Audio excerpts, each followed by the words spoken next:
In a world that celebrates speed, we have forgotten the power of patience. We chase the gold, but we never look at the chains that come with it. Most people spend their lives building a cage out of their own desires, wondering why they feel so trapped despite having everything they once wanted. This is the story of a merchant who found a way to double his wealth every night, and the terrifying price he paid when he finally reached the bottom of the bag. If you do not learn to be content with enough, you will never be satisfied with everything. Once, in a bustling city of marble and dust, lived a man named Elias. Elias was a merchant of high ambition and even higher anxiety. He was successful by any standard, owning 3 shops and a fleet of carts that traveled across the desert. But Elias was a man haunted by the more.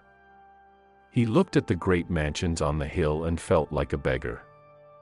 He looked at the silk robes of the governors and felt like his own fine wool was nothing but rags. He believed that the only way to be truly safe in this world was to own so much that no misfortune could ever touch him. He lived in a state of constant calculation, his mind never resting, his heart never still. To him, every moment spent resting was a moment spent losing money. One evening, while traveling a lonely mountain pass, Elias encountered a traveler sitting by a small, blue fire. The traveler was an old woman with eyes that looked like they had seen the birth of stars. She held a simple leather pouch in her lap. Seeing the hunger in Elias's eyes, she offered him a deal. "This bag," she whispered, her voice like dry leaves on stone, "will double any coin you place inside it by the next morning. But there is a rule. You must never take out more than half of what is inside. If you do, the bag will begin to eat the things you love most to fill the void." Elias laughed, his greed blinding him to the warning. He thought he was smarter than any magic rule. He placed a single gold coin in the bag that night. The next morning, there were 2. He placed 2, and the next morning there were 4. Within a month, Elias was the wealthiest man in the city. He bought the mansions on the hill he used to envy. He wore the finest silks from the East. He ate from golden plates and drank from crystal cups. But the more in his heart did not go away, it grew like a weed in a garden. He began to fear that the bag would be stolen, so he locked himself in a cold, dark vault. He stopped visiting his aging mother because it took time away from counting his coins. He stopped speaking to his wife because he suspected she wanted his secret. He became a prisoner of his own success.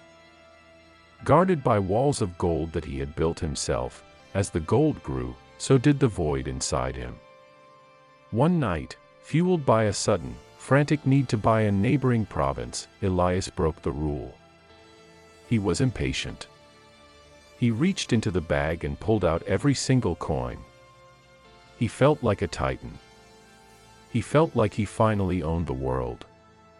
But that night, the city went silent. When he woke up, his mansions were still there, and his gold was still there, but his memories of his mother were gone. He looked at her photograph on the wall and felt nothing but cold stone. The bag had taken his love to pay the debt of his greed. He had traded his family's warmth for the cold weight of metal. Panic seized him. But instead of stopping, he thought he could buy his way back to happiness. He put the gold back in, hoping to double it again to hire the best doctors for his soul. But every time he took too much, the bag took more from his life. It took his ability to taste food. The finest steaks tasted like ash. It took his ability to sleep. His silk bed felt like a bed of thorns. It took the sound of his children's laughter from his ears, leaving only a ringing silence. Soon, Elias sat in a palace of pure gold, surrounded by mountains of coins, but he was a ghost. He could not feel, he could not love, and he could not remember why he wanted the gold in the first place. He had become the richest man in a graveyard of his own making. In the depths of his despair, he sought out the traveler once more. He climbed the same mountain pass until his feet bled. He found her at the same blue fire. "Take it back," he screamed, throwing the bag at her feet. "I have everything, but I have nothing left of myself. I am a king of nothing." The old woman looked at him with pity. "The bag did not steal your life, Elias. Your inability to say, 'It is enough,' did.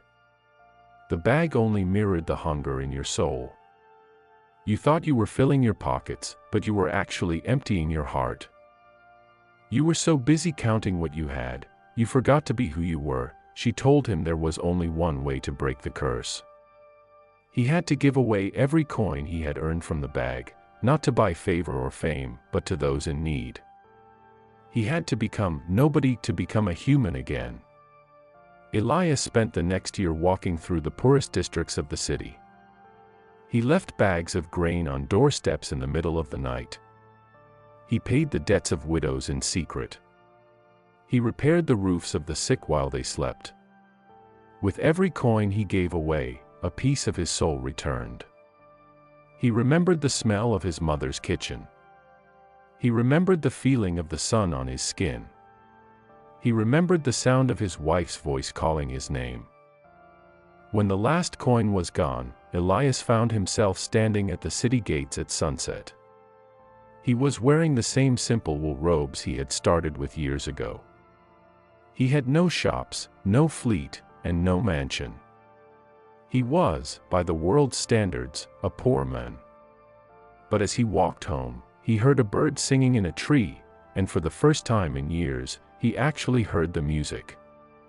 He felt a peace that no amount of gold could ever purchase. He realized that true wealth is not the ability to buy anything, but the ability to need nothing.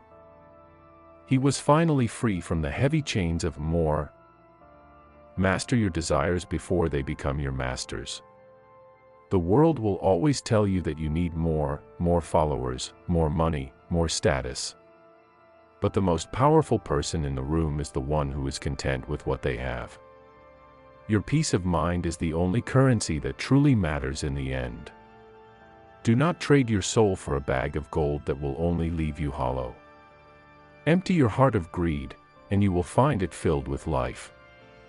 If this story moved you and helped you understand the true value of peace, let me know by commenting the word "enough" below. It tells me you are choosing happiness over the endless chase. If you want to continue this journey of wisdom and master your life, subscribe to Wisdom Path Tales and hit the bell icon. Your support helps us share these life-changing stories with the world. Remember, you are already rich if you have a heart that can still feel. Until next time, stay grounded and stay wise.